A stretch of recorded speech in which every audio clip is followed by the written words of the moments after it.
सरकारी कर्मचारियों के हित में सुप्रीम कोर्ट का बड़ा फैसला। सरकारी कर्मचारियों से अब नहीं की जाएगी एक्सेस पेमेंट की रिकवरी। जी हां दोस्तों, एक महत्वपूर्ण और फायदेमंद जानकारी हमारे लाखों सरकारी कर्मचारियों के लिए। क्या ये फैसला है, किस मामले में दिया गया है, जानने के लिए बने रहे इस वीडियो के लास्ट तक। सुप्रीम कोर्ट ने कर्मचारियों के पक्ष में बड़ा फैसला दिया है। सुप्रीम कोर्ट ने दोहराया है कि किसी कर्मचारी को किए गए अतिरिक्त पेमेंट को तब तक वसूल नहीं किया जा सकता जब तक कि वह भुगतान कर्मचारी की ओर से धोखाधड़ी या गलत बयान की वजह से न हुआ हो। कोर्ट ने यह भी कहा कि नियोक्ता की गलती या गलत गणना की वजह से कर्मचारी को किया गया अतिरिक्त भुगतान वापस नहीं लिया जा सकता। जस्टिस PS नरसिम्हा और जस्टिस प्रशांत कुमार मिश्रा की बेंच ने उड़ीसा जिला न्यायपालिका में स्टेनोग्राफर और पर्सनल असिस्टेंट के तौर पर काम करने वाले लोगों की तरफ से अतिरिक्त भुगतान की वसूली के खिलाफ दायर अपीलों पर सुनवाई करने के दौरान ये फैसला दिया। अपील दायर करने वाले कर्मचारियों से 20,000 रुपये से लेकर 40,000 रुपये की रकम वसूलने की मांग की गई थी। वसूली का आदेश उनकी सेवानिवृत्ति के लगभग 3 साल बाद और भुगतान के लगभग 6 साल बाद दिया गया था।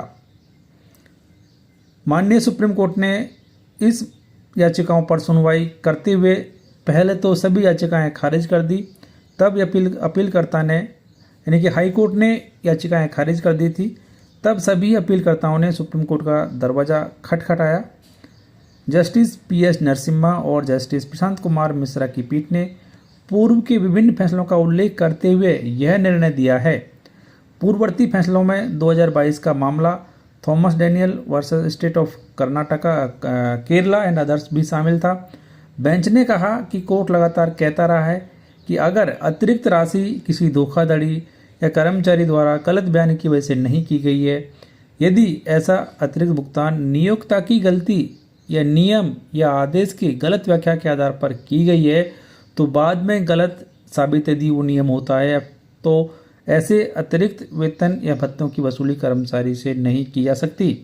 यह राहत इसलिए नहीं दी जाती है कि कर्मचारी का कोई अधिकार है, बल्कि न्यायिक विवेक के आधार पर उसे कठिनाई से बचाने के लिए दी जा रही है। थॉमस डैनियल मामले में कोर्ट ने बताया था कि किन किन परिस्थितियों में वसूली अवैध मानी जाएगी। इनमें ग्रुप C और ग्रुप D की कर्मचारियों से, रिटायर्ड कर्मचारियों से या उन कर्मचारियों से जो वसूली के आदेश के 1 साल के भीतर रिटायर होने वाले हैं, उन कर्मचारियों से रिकवरी नहीं की जाएगी। कोर्ट ने कहा था कि ऐसे कर्मचारियों से वसूली जिन्हें वसूली आदेश जारी होने से पहले 5 साल से अधिक समय तक अतिरिक्त भुगतान किया गया हो। कोर्ट ने कहा कि यदि वसूली की जाती है तो यह कर्मचारी के लिए अन्यायपूर्ण, कठोर या मनमाना होगा।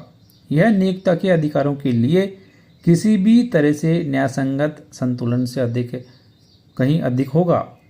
तो यहाँ पर कोर्ट ने सुनवाई के दौरान पाया कि याचिकाकर्ताओं ने अतिरिक्त भुगतान पाने के लिए कोई धोखाधड़ी या गलत बयानी नहीं की थी।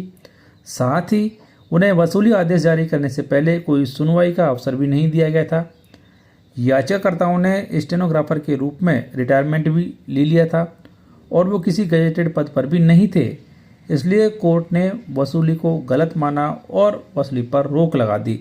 तो अब इस फैसले के अनुसार यदि किसी सरकारी कर्मचारी को सरकार की गलती की वजह से या फिर किसी आदेश की गलत व्याख्या की वजह से एक्सेस पेमेंट हो जाता है तो उससे उसकी रिकवरी नहीं की जा सकती। तो कर्मचारी हित में सुप्रीम कोर्ट के द्वारा दिए गए इस शानदार फैसले के बारे में आपकी क्या राय है, कमेंट बॉक्स में ज़रूर लिखें। वीडियो को लाइक और शेयर करें, चैनल सब्सक्राइब कर लीजिए, बेल आइकन प्रेस कर दीजिए, जिससे हर एक फ़ायदेमंद जानकारी आप सबसे पहले देख पाएंगे।